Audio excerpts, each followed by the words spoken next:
So this is a very challenging reading. As part of the missionary discourse in the Gospel of Matthew, we may wonder if it only applied to the 12. But Matthew speaks to the generations, all generations, in Jesus' words to his disciples. In this mission discourse, the core is mission in following Jesus. In last week's gospel, Jesus empowered the 12 with his authority and charged them with a mission to go where he sends them. When they are dragged in front of governors and kings, they are to trust the Holy Spirit will provide the words to be spoken. Today's words inform the disciples that they too will be maligned as he is. And we may be too, if our lives confess our faith. And Jesus says, have no fear. And he says this like 4 times in this reading. And the first time he says, because in the end, all will be revealed. What you've learned, what's been shared, will be revealed. So what is covered will be uncovered.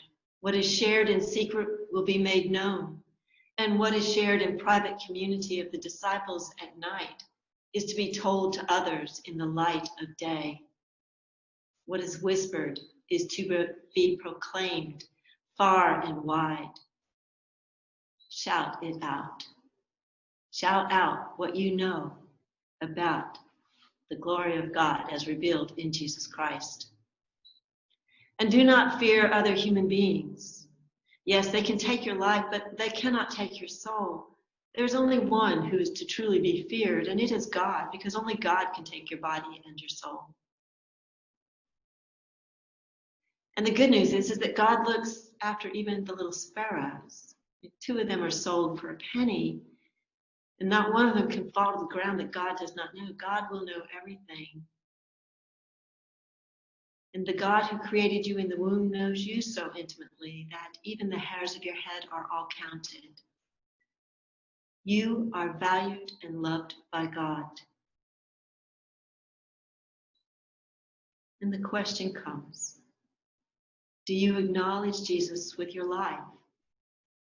If you do, then Jesus acknowledges you to God. Or if you deny Jesus before others, Jesus will deny you before God. And like I said, these are hard readings. If you remember, Peter denied Jesus 3 times before the cock crowed.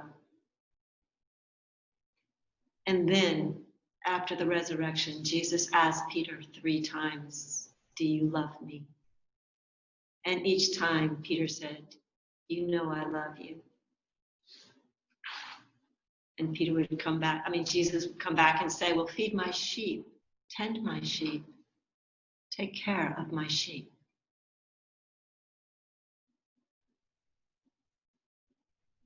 So with God, there's plenty redemption. There's much grace. So how do you acknowledge Jesus? Do you see Jesus in the stranger or friend or in your family?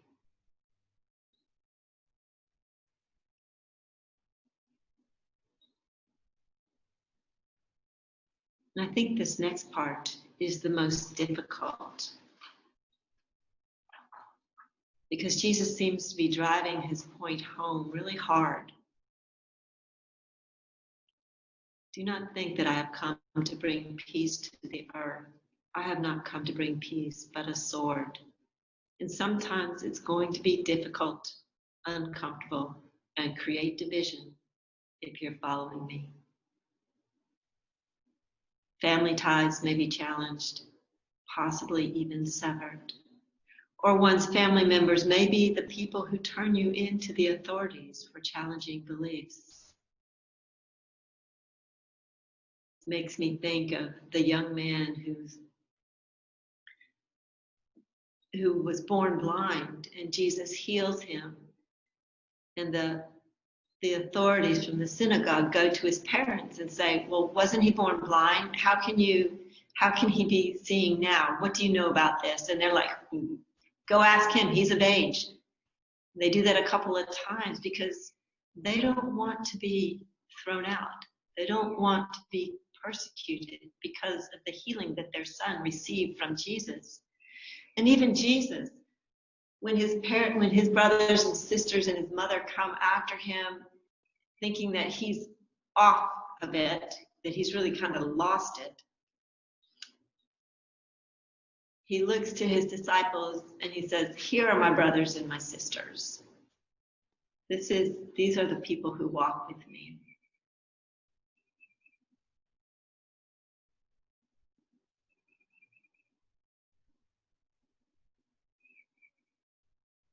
It's a hard journey.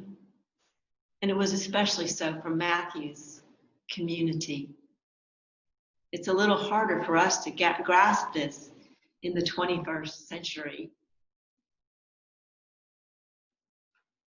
So we may wonder, does it apply to us today?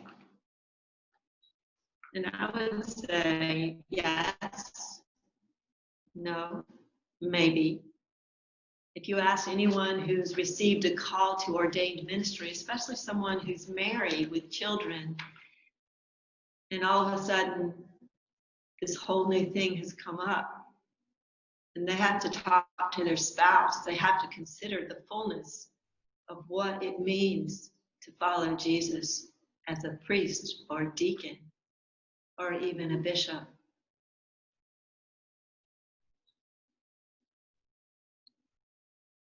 Their decisions, if they feel compelled that God is the way they're supposed to go, can be very distressing. And it can be very distressing for the whole family, just trying to get their head around walking this kind of journey.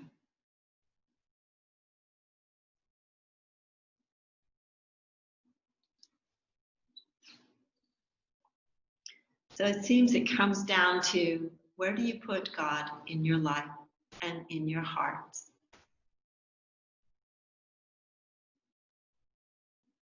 Who do you love the most? Is it self? Closest relationships? Or God?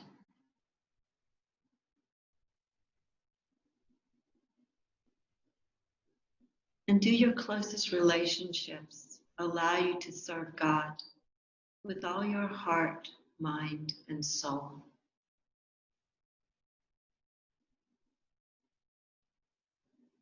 And if they don't, then perhaps a choice needs to be made.